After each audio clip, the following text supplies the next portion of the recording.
ఓం నమో భగవతే శ్రీరమణాయ. రమణాశ్రమ లేఖలు లేఖ 70. స్వామి ఎక్కడ లేడు. తేదీ 25/8/1946. నీవు జవాబు రాసి పంపిన ఐరోపా దేశీయులు మొన్న సాయంత్రం కారులో వచ్చారు ఇక్కడికి. ఒక అమెరికా దేశీయురాలు కూడా వచ్చింది వారితో. నిన్న ఉదయం వాళ్ళు ఊరంతా తిరిగి స్కందాశ్రమం చూసి మధ్యాహ్నానికి ఆశ్రమం చేరుకున్నారు. ఊరికి వెళ్ళాలని బయలుదేరి 3ంటికి హాల్లోకి వచ్చి కూర్చున్నారు.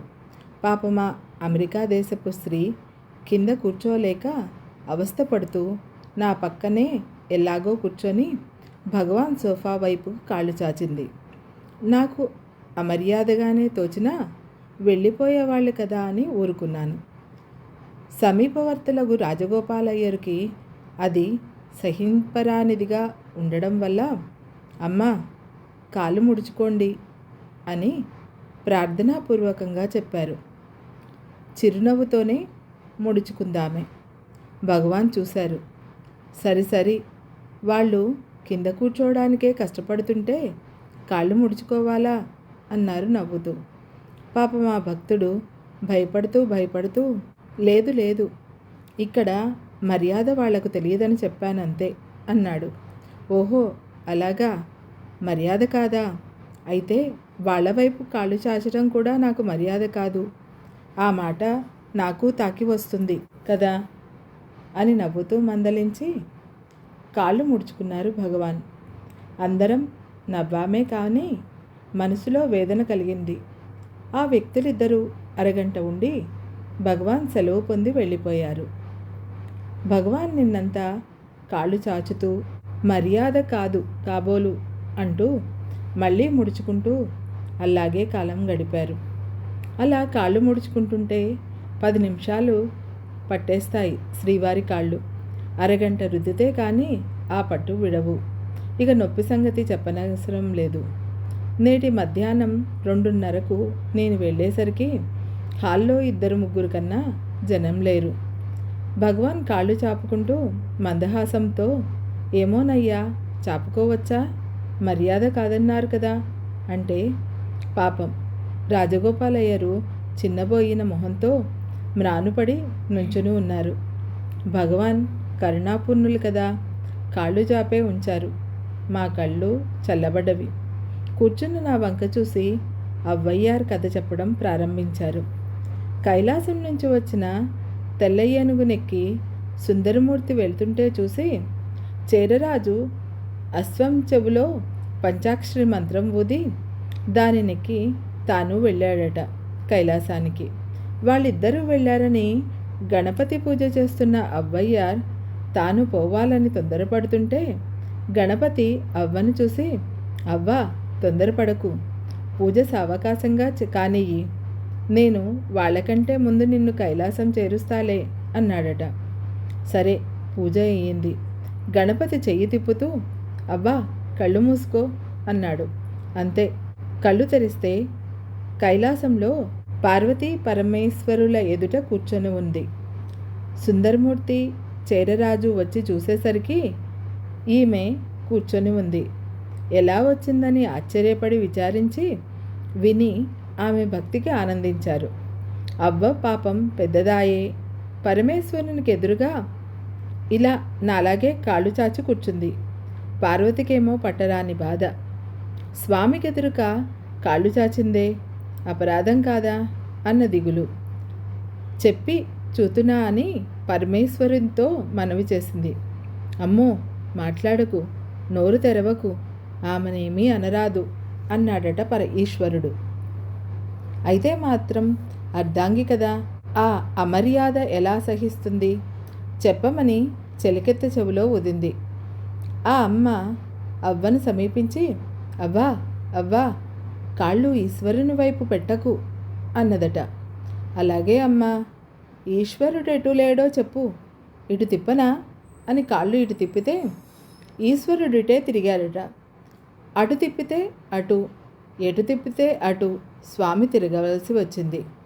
పార్వతిని చూసి చూసావా, నీ చెబితే విన్నావు కాదు, ఆమె నన్ను ఎలా తిప్పుతుందో చూడు, ఇందుకే నోరు మెదపకు అన్నాను అని అన్నాడట ఈశ్వరుడు. అవ్వా క్షమించమని ప్రార్థించిందట పార్వతి. ఇలాగే ఉంది స్వామి వైపు కాళ్ళు చాచనవద్దనడం. స్వామి ఎక్కడ లేడు అన్నారు భగవాన్. నామదేవుని కథలో కూడా ఇలాంటి సంభవం ఉంది కదా అన్నారా భక్తులు. అవును, అది ఇంతే. విఠలమూర్తి నాయందే ఎక్కువ మక్కువగా ఉన్నాడని నామదేవు గర్విస్తే జ్ఞానదేవాదులొకరొకసారి గోరా కుంభాసురుని ఇంటికి అతన్ని విందుకు తీసుకుని వెళ్ళారు. భోజనానంతరం అంతా వరుసగా కూర్చొని ఇష్టాగోష్ఠిగా గోరా కుంభారులతో, ఏమోయి కుండలు బాగా చేస్తావు కదా నువ్వు, ఈ కుండల్లో పక్వమైనవేవో కానివేవో నానం చూసి నిర్ణయించమని చమత్కారంగా చెప్పారు. వారు ఒక కోల పుచ్చుకొని ఒక్కొక్కరి తల మీద 2 అంటించడం మొదలుపెట్టారు. అంతా తల వంచి నమ్రతతో ఊరుకున్నారు. నామదేవుని వంతు వచ్చేసరికి నన్నా కొట్టా వస్తావు అని ఎదిరించారు. ఇది పక్వం కాని కుండ అని కుంభారు అనేసరికి సభ్యులంతా పక్కన నవ్వారు. పాపం నామదేవుకు పట్టరాని ఉక్రోషం వచ్చింది. వీళ్ళంతా నన్ను అవమానించడం చేయడానికే తీసుకువచ్చారని నిందిస్తూ విఠల్ వద్దకు వెళ్ళి రోధించడం మొదలుపెట్టాడు. ఏం కదా స్వామి అడిగితే జరిగిందంతా నివేదించాడు. అయితే సరికాని కొట్టవస్తే మిగతా వారంతా ఏం చేశారు అన్నారు స్వామి. వాళ్ళంతా నోరు మూసుకొని తలవొగ్గారు. మరి నీవో? వాళ్ళల్లేనా నేను? మీ వద్దే నేనెంత చనువుగా ఉంటాను, నన్నా కొట్టేది? అదే అహంకారం. వాళ్ళంతా నా యథార్థ స్వరూపం తెలుసుకొని స్వస్థ చిత్తులై మౌనంగా ఉన్నారు. నీవో అలా కాదు. మీరు నాతో ఎంత చనువుగా ఉంటారే, ఇంకేమీ యథార్థం తెలుసుకోవాలి? అది కాదోయ్, యథార్థం తెలుసుకోవాలంటే పెద్దలను సేవించాలి. నాదేముంది, నీ వాడితే నేను ఆడాను, నీవు నవ్వితే నేను నవ్వాను, నీవు ఎగిరితే నేను ఎగిరాను. యథార్థం తెలుసుకుంటే ఈ ఎగుళ్ళుండవు. పెద్దలన్నారే, మీకంటే పెద్దలెవరున్నారు? ఎవరా? ఇక్కడ సమీపంలో ఒక అడవిలో ఒక దేవాలయం ఉంది. అందులో ఒక సాధువుడు ఉంటాడు. వారిని సేవించి యథార్థం తెలుసుకో.